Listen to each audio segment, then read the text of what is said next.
Senator from Nevada. Thank you. Madam President, I know Arizonans feel the same way, and as I've talked with you, I've talked with some of my colleagues, Nevadans are frustrated.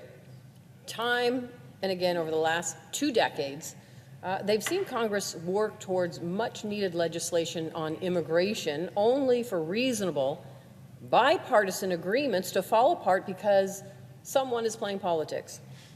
We saw this happen in the Senate just last week when some of my colleagues, Madam President, because of you and Senator Tillis, we saw a framework of a bipartisan bill to give Dreamers a pathway to citizenship that also provided additional resources to increase our border security. There was a balance there to address what we are hearing, and I heard from my colleagues today, and what we're seeing on the news, what is happening at the southern border right now.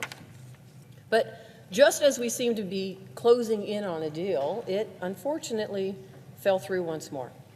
Now, I know the hope is that we will continue to work on it in the new Congress, and I hope we do. I hope we are able to bring more of our colleagues together, because if we don't, the alternative is just unacceptable. There is broad bipartisan consensus in my state, and I know across this country, and I've heard it from some of my colleagues, that Congress must create a path to citizenship for Dreamers across the country. Now, we're just talking Dreamers, and I heard Senator Blunt earlier say that Dreamers, the solution for Dreamers exists, and that should be the easy thing to pass. Why? You know, it's really been over 2 decades since legislation was first introduced to protect people who were brought to this country as children and who loved the only home that they have ever known. That's our Dreamers. And it has been over a decade since the creation of the DACA program, which protects some but not all of our Dreamers. And what's more, the program continues to face legal challenges, and that's left not just Nevada Dreamers, but so many Dreamers across this country in terrifying limbo. Without legal protections, Dreamers, they can't reach their full potential, even though many of them have had incredible successes thanks in part to DACA. There are 12,000 DACA recipients in Nevada alone, and many thousands more Dreamers that we know in Nevada and across this country. And I've heard my colleagues say this, they're teachers, they're business owners, they're healthcare professionals, they're our service members. They go to work and school every day, they pay taxes, they care for their families, and they contribute to our communities. All over this country, Dreamers enrich our nation. Not only do they want a path to citizenship, they deserve it. They are on the front lines during our pandemic. They were the essential workers. And, you know, Madam President, I've heard my colleagues talk about Dreamers, and I know you know this, but I think it is oftentimes we need to bring to Washington the faces of the very people we are talking about, because sometimes it gets lost. We talk about numbers, we have graphs, we say we should do this, we should do that, but we don't actually have the very people that we are talking about in front of us right now, so that we could show our colleagues who may not be familiar with a Dreamer what we're talking about. So, Madam President, this is a stack of letters that I received from Dreamers in Nevada and some across the country.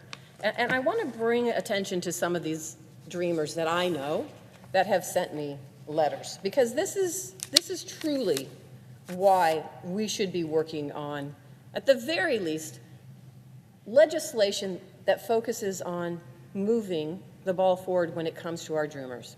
This is from a Dreamer in Nevada. His name is Ricardo. He says, I am an undocumented student at the College of Southern Nevada. I will be graduating in the spring of 2023 with a 4.0 GPA, and I'm going to be majoring in real estate. Prior to studying at the College of Southern Nevada, I graduated from Northwest Career and Technical Academy with a high honors diploma and a GPA of 3.65. This track record in school has allowed me to be eligible for many opportunities that unfortunately I haven't been able to take advantage of due to my status. Even though I've done many things to be a stellar student and get the opportunities, I've only been able to go so far with my academics because of my status. Many times throughout my life, both in school and outside, I've been told that I could do anything I wanted in life as long as I worked hard for it. So far, I've worked twice as hard to get half as much success as many of my friends. Madam President, I would tell you that is true for all of the dreamers that I've talked to. They work hard, they love this country, it's the only country they know. They do everything they can to excel, whether it's in school or at work. They want to be a part of our workforce. They are committed to doing so, and that's why, as Senator Blunt said, this should be an easy solution. And I will tell you, by the way, these aren't just dreamers in Nevada that I talk about all the time, and I'm proud to. I've got letters from dreamers in Kentucky. I've got letters from dreamers in Texas. They're all over this country, and they're similar. They're similar to the ones that I just talked about. So yes, I think dreamers deserve a pathway to citizenship, not sometime in the future, not in some future Congress, but now. People on both sides of the aisle know this. That's why we've been close to compromise so frequently and so frustratingly. But I know it is possible to come together on a compromise that supports dreamers and, yes, increases border security. We could do both. They're not mutually exclusive. We can work to secure our borders and still work to pass legislation to put dreamers on a pathway. We can do both. That's common sense. We need these reforms. We need to focus on moving forward and not just pointing fingers at the problem. We just heard Senator Leahy earlier today give his speech, his farewell speech.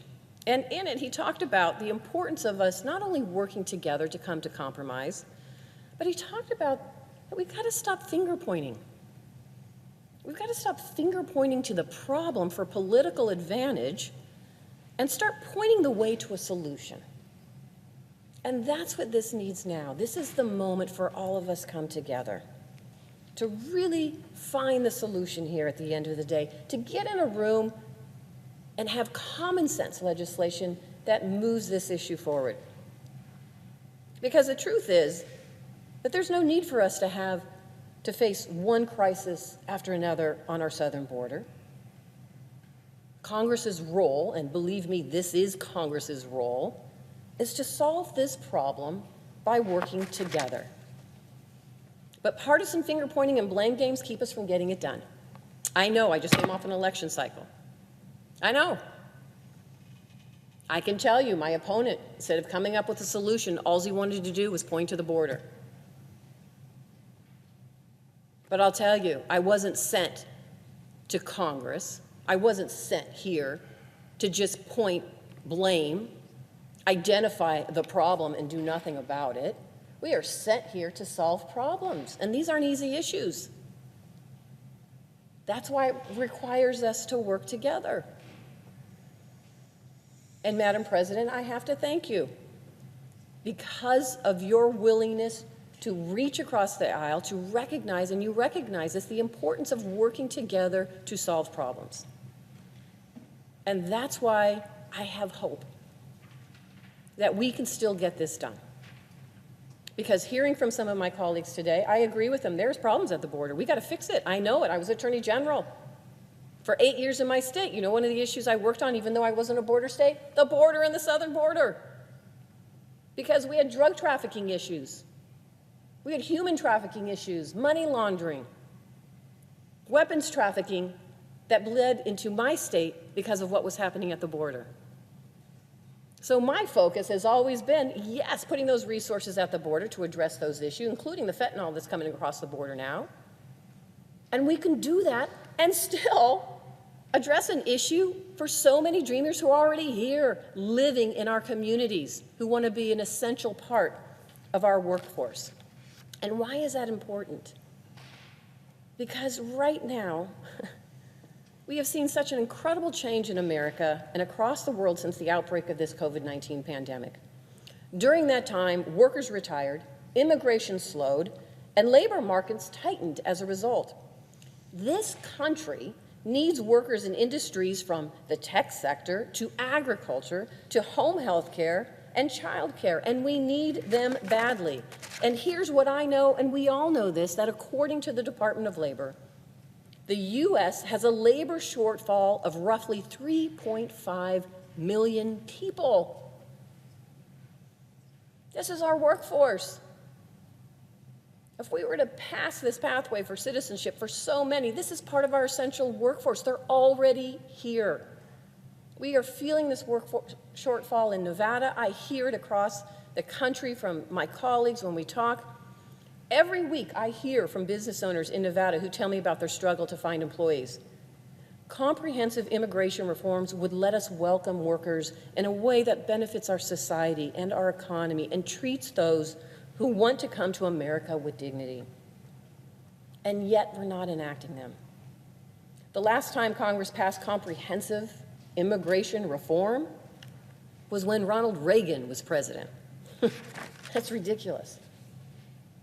Madam President, Nevadans sent me back to the Senate because they believe in not only that I can reach across the aisle to make change, but that I will do it.